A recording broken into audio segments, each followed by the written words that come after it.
अस्सलाम वालेकुम। तो आज हम बात करेंगे 476 वीज़ा की, जो बेसिकली स्किल्ड रिकॉग्नाइज वीज़ा है। इस वीज़ा के बारे में मैं आपको कुछ इम्पोर्टेंट चीज़ें बताऊंगा कि कौन सी चीज़ें हैं, कौन सी एलिजिबिलिटी हैं इस वीज़े के लिए, और कौन लोग जो हैं वो एलिजिबल नहीं हैं इस वीज़े के लिए, और क्या क्या आप कर सकते हैं इस वीज़े के ऊपर।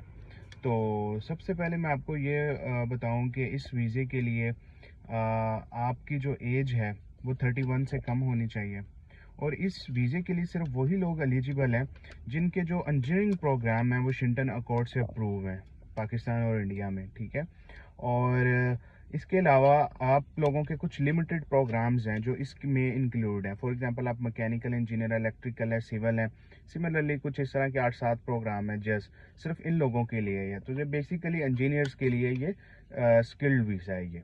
अच्छा, इससे नेक्स्ट स्टेज ये है कि आप इस वीज़े के ऊपर कितनी देर रह सकते हैं वहाँ पे। तो आप इस वीज़े के ऊपर 18 मंथ्स जो है स्टे कर सकते हैं, और इन 18 मंथ्स में आप जहाँ मर्जी ऑस्ट्रेलिया में रह सकते हैं। चाहे आप वहाँ पे रहना चाहते हैं, स्टडी करना चाहते हैं, या काम करना चाहते हैं, तो आप ये सब वहाँ पे कर सकते हैं। और जो इस वीज़ा की कॉस्ट है वो तकरीबन आप कह लें कि $425 है। और इस वीज़ा में आपको बेनिफिट ये है कि आप अपनी फैमिली को भी वहाँ लेकर जा सकते हैं। अगर आपके साथ आपकी वाइफ है, बच्चे हैं, तो आप उनका वीज़ा भी साथ अप्लाई कर सकते हैं।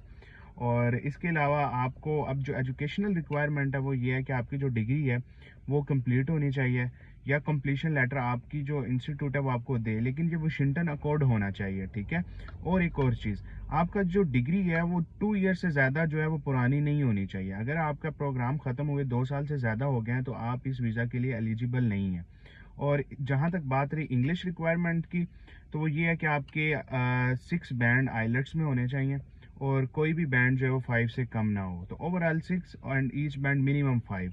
और इसी तरह आप इसको टोफल में या पीटी में कन्वर्ट कर लें, वो भी ये है, ठीक है।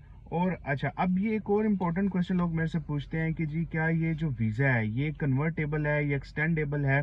तो ये वीज़ा एक्सटेंडेबल नहीं है, आप इसको एक्सटेंड नहीं कर सकते 18 मंथ्स के बाद। हाँ, अलबत्ता आप किसी नेक्स्ट वीज़े में अपने आप को कन्वर्ट कर सकते हैं। फॉर एग्जांपल आप 476 पे गए हैं और अब वो ख़त्म होने वाला है, तो आप क्या करेंगे कि अगर कोई सोल्यूशन नहीं मिल रहा तो आप इसको स्टडी पे कन्वर्ट कर लेंगे। ये मोस्टली क्या होता है कि आपका जो, अगर आपको कोई अच्छी जॉब मिल गई है, आपका जो एम्प्लॉयर है वो आपको 482 पे कन्वर्ट करवा देता है इसको।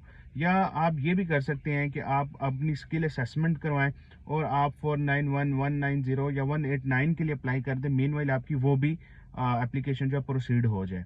तो इस सिनेरियो में भी जो है आप इसको कन्वर्ट कर सकते हैं। अच्छा, और इसके अलावा आप अब ये कुछ लोग क्वेश्चन करते हैं कि ये जो वीज़ा है ये टेम्परेरी है या परमानेंट है। तो ये टेम्परेरी वीज़ा है, ये परमानेंट वीज़ा बिल्कुल भी नहीं है। और इसके अलावा जो है आपने जब भी ऑस्ट्रेलिया जाना है तो कोशिश यही करनी है कि आप कोई प्रोफेशनल जॉब ढूंढें, ताकि आपके सैलरी में से टैक्स डिडक्ट हो। और आप जब अगर परमानेंट रेजिडेंसी के लिए अप्लाई करें तो आप वो एक्सपीरियंस को अकाउंट करवा सकें, ताकि आपकी जो एप्लीकेशन है उसमें उसको आपको पॉइंट्स मिल सके। क्योंकि जब ऑस्ट्रेलिया में 1 साल का आप जॉब करते हैं तो आपको 1 साल की जॉब के 5 पॉइंट्स आपको मिल सकते हैं। और एक और इम्पोर्टेंट बात यह है कि इस वीज़े में पहले क्या था कि आपको अप्लाई करने के लिए भी स्किल असेसमेंट की ज़रूरत होती थी, लेकिन अब ऑस्ट्रेलिया ने वो स्किल असेसमेंट ख़त्म कर दी है। और इसके अलावा आप इसमें भी आपको हेल्थ एग्जामिनेशन और बायोमेट्रिक से गुजरना पड़ेगा। वो नेक्स्ट स्टेज है, जब आप इस वीज़े को अप्लाई कर देंगे उसके बाद आपको डिपार्टमेंट खुद इन्फॉर्म कर देगा कि आपको ये करवाने की ज़रूरत है कि नहीं है। Okay, thank you.